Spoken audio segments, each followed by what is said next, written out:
Wabarakatuh. Pada pagi hari ini kami dari jajaran Direktorat Kriminal Umum Polda Sumatera Selatan dan Bitdokes Polda Sumatera Selatan ingin menyampaikan hasil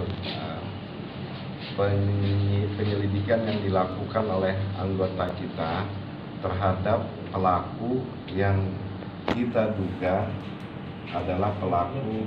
penembakan terhadap korban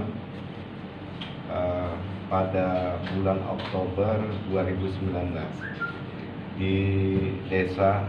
SP Padang, Kabupaten Oki.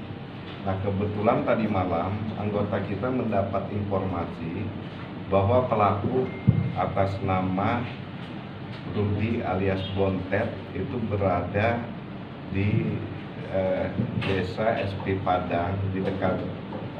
sungai dan di gubuk dia berada pada saat itu, sehingga anggota kita melakukan pengejaran dan pengintaian. Akhirnya pada saat mau dilakukan penangkapan, pelaku ini melawan, ya, melarikan diri, kemudian sambil melakukan penembakan ke arah anggota kita, dan anggota kita sudah memberikan tembakan peringatan berulang kali supaya menghimbau pelaku ini menyerahkan diri, tapi dia masih melawan, sehingga pada saat kejar-kejaran di sana